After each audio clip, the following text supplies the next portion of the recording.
Welcome back, everybody. It's great to be with you again as we continue looking at these amazing stories from the My Life Today devotional. Yeah. And today we're looking at the March 5th entry.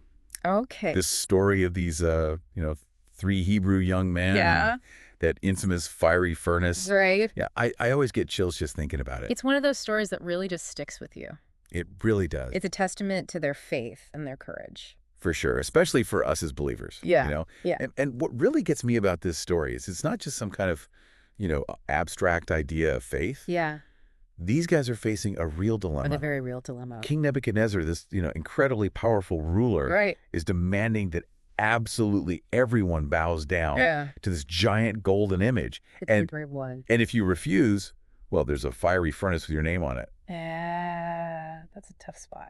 Talk about a tough spot. What's fascinating to me is the context of all this. Remember, Daniel and his friends are living as exiles in Babylon. Right. A nation completely obsessed with power and idolatry. Yeah. So for Nebuchadnezzar, this decree wasn't simply about, religious observance. Right. It was a blatant power play. Totally. By demanding everyone worship this image, he was basically saying, I'm in charge here. Right. I am God. It's almost like a challenge to the God of the Hebrews, isn't it? Yeah. It's like you can almost hear him saying, let's see if your God can save you now. Exactly. And for these young men, it created an impossible choice. Right. Bow down and betray their God, or refuse and face certain death. Wow.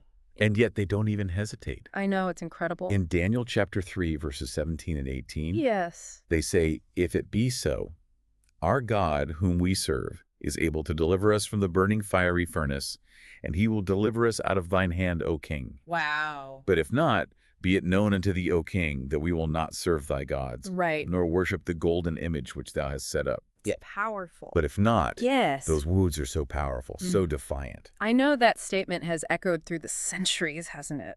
It really has. They were prepared to face the consequences no matter how dire. Yeah. And I think it reminds us that true faith sometimes means taking a stand, even when it's unpopular. Right. Even when it's dangerous. Right. We may not have fiery furnaces today. Right. But,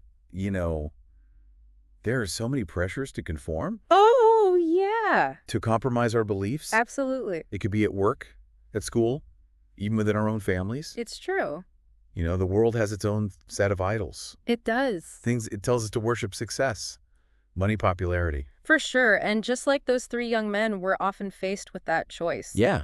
Will we bow down to those idols, or Right. will we stand firm in our faith? Well, as the story goes, the king is absolutely furious. Oh, yeah.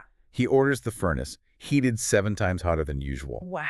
I mean, can you imagine the heat radiating from that thing? It's intense. And then those poor young men are thrown into the flames. It's almost unbearable to imagine that scene, isn't it? It is. The king, in his rage, is trying to obliterate their faith, to make an example of them. It's interesting how the devotional points out that even the guards Right. who threw them in Yeah. were consumed by the flames. That's true. It's like this, very stark visual representation of this raw, destructive power of that furnace. It really underscores the intensity of the situation. It does. They were going up against the full force of human power and anger. Yeah, it seemed like all hope was lost. It did. And then, things take a very unexpected turn. They do. Nebuchadnezzar looks into the furnace, expecting to see, ashes. Yeah. But instead, he sees 4 figures walking around in the flames, completely unharmed. Imagine the shock. I know. This is the most powerful man in the world, witnessing something completely beyond his control. Yeah. Beyond his comprehension. He's speechless, totally bewildered. Yeah. In Daniel chapter 3, verse 25, he even describes the 4th figure as looking like the Son of God. That's where things get really interesting from a theological perspective. I know it. Who is this 4th figure? Right. Why is this event significant for us as Christians? Yeah. We'll dive into that more in the next part of our conversation.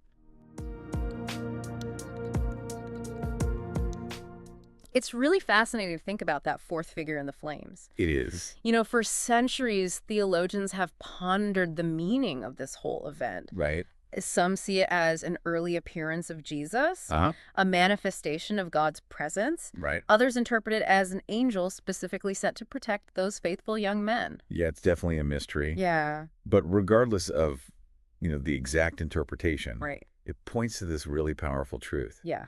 God is with us in the fire. Yeah. He doesn't abandon us when things get tough.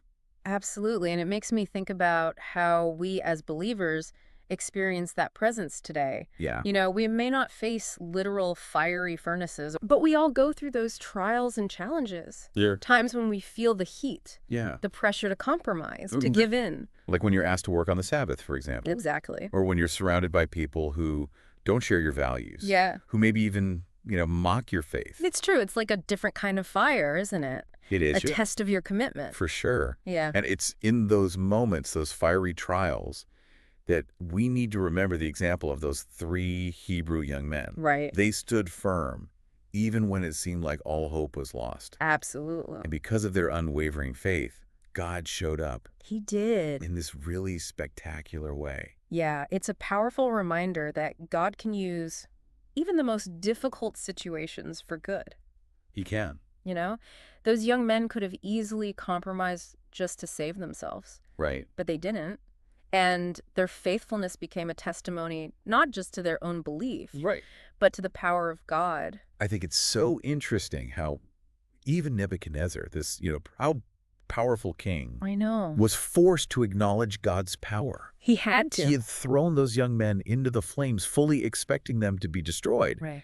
And yet, there they were, walking around unharmed with a 4th figure Yeah. that even he recognized as divine. It completely shattered his worldview, didn't it? It did. He had to confront the reality that there was a power greater than himself. Yeah. A God who could intervene in human affairs and overturn even the most dire circumstances. And that's a message that still resonates today, don't you think? It does. We live in a world that often tells us to rely on ourselves. Right. To put our trust in our own strength and ingenuity. Yeah. But the story of the 3 Hebrew worthies reminds us that ultimately we need to place our trust in God. We do. He's the one who holds the keys to the furnace, so to speak. I love that analogy. And it makes me think about the Sabbath. Okay. Choosing to set aside that time each week to rest and worship. Right. Even when the world is, clamoring for our attention. Yeah, That's an act of faith in itself. it is. It's saying, God, I trust you to provide. Right. I trust that your way is best, even if it doesn't make sense to the world. That's such a profound insight. Yeah. Sabbath observance becomes a powerful symbol of our trust in God's provision and his power to work in our lives even when we're not actively striving and producing. Right. It's like stepping into that furnace of rest, knowing that God is with us, Yeah. protecting us, Well, that's right. renewing us. It's a beautiful reminder that our priorities are different from the world's priorities. They are. We're not chasing after the same things, the same fleeting measures of success. No. We're seeking a different kind of kingdom, Yeah. a kingdom that isn't bound by, earthly limitations. And that eternal perspective is so important. It is. It's so easy to get caught up in the here and now to focus on the immediate pressures and anxieties. Right. But the story of these 3 Hebrew young men calls us to lift our gaze, Yeah. to remember that our ultimate hope isn't found in worldly success or recognition, but in God's faithfulness. It's a challenge, for sure. Yeah, But it's also incredibly liberating, isn't it? it is. To know that no matter what fire we may face, Right. no matter how intense the heat, God is with us. Yeah. He is our protector, our strength, and our hope. And that brings us to another important aspect of this story. Okay. The devotional emphasizes how the faithfulness of these young men became a source of light for others. Right. They didn't just save themselves, Right. they became a beacon of hope in a dark and oppressive society. That's what really gets me about this story. Yeah. It's not just about personal survival. Right. It's about how our faith can impact others, Yeah. how it can inspire them to stand up for what's right, Mhm. to trust God even when it's hard. Welcome back to the show. It's been so amazing to explore this story, It has. of the 3 Hebrew worthies. Yes, their unwavering faith. Their courage, Absolutely. in the face of impossible choices. And the way God showed up in that fiery furnace. It's incredible. But here's the big question, Yeah. What does all this mean for us today Right. in the 21st century? I know. It's so easy to get caught up in the drama of the story. It is. The spectacle of it all. Right. But the real challenge is figuring out how to translate this ancient account Yeah, into practical action for our modern lives. exactly. It's one thing to admire these guys from a distance to say, wow, they were amazing. Right. But how do we embody that same spirit of faith Yeah. in our own everyday choices, Hmm. in the messy reality of our lives? Well, for me, one of the biggest takeaways is that faith isn't passive. Right. It's not just about intellectually assenting to a set of beliefs. Right. It's about actively living those beliefs out, even when it's difficult, Right. even when it costs us something. So it's less about words and more about action. Like, those three young men didn't just say they believed in God. They demonstrated their belief by refusing to bow down, even with that fiery furnace staring them in the face. That's right. Their faith had consequences. Absolutely. And that's where the rubber meets the road for us as believers. Right. It's about asking ourselves some tough questions. Where are the places in my life where I'm being called to stand up for what I believe in? Yeah. Is it in my workplace, in my relationships, in my community? Right. What are the fiery furnaces that I might need to face? Right. We may not have a literal fiery furnace today, but there are plenty of pressures to conform to compromise. Oh, there are. Like you said, maybe it's being asked to work on the Sabbath. Maybe Yeah. it's standing up for a biblical principle that's unpopular. Right. It might not be fire, Yeah, but it can feel just as intense. absolutely. Those are the moments that really test our mettle. They do. When we have to choose between fitting in and standing out, between what's easy and what's right.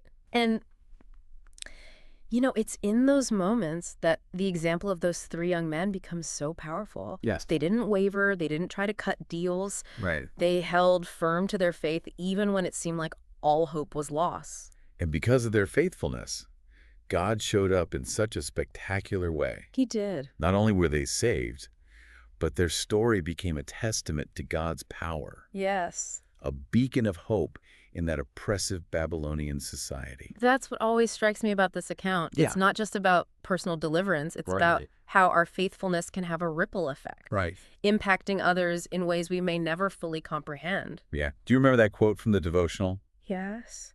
From age to age. The heroes of faith have been marked by their fidelity to God, and they have been brought conspicuously before the world that their light might shine to those in darkness. That's so powerful. It's like their faith became this radiant light, It is. piercing through the darkness of that culture. Yeah. And it makes me wonder, how can we be that kind of light in our own time? That's a good question. It's easy to feel insignificant, like our little acts of faith don't really make a difference. It is, but, it's often the small, seemingly insignificant acts of obedience Yeah, that have the greatest impact. that's true. It's about living our lives with integrity, with kindness, with a willingness to stand up for what's right, even when it's hard. Right. It's about letting our light shine, not to draw attention to ourselves, Right. but to point people towards God. It's like those little acts of faithfulness become these tiny sparks They do. that can ignite something much bigger, something that can spread and bring warmth and hope to others. Yes. Like choosing to keep the Sabbath holy even when everyone else is working or shopping. Right. It might seem like a small thing, It does. but it's a powerful witness to a different set of values, Yes.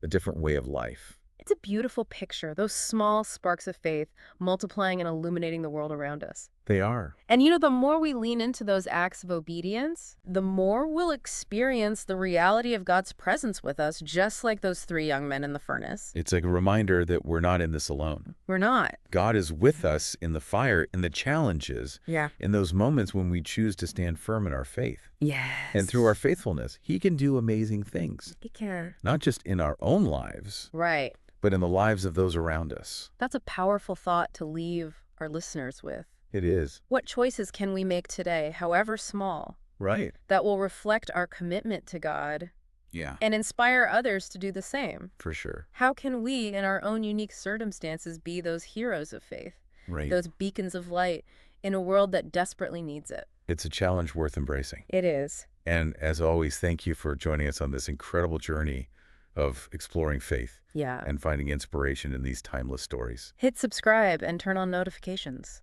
Let's close with a prayer. Dear God, thank you for the powerful example of the three Hebrew worthies. Their unwavering faith and courage inspire us to stand firm in our own beliefs, even when it's difficult. Help us to be lights in the world, reflecting your love and truth in all that we do. Give us the strength to face our own fiery furnaces with confidence, knowing that you are always with us. Amen.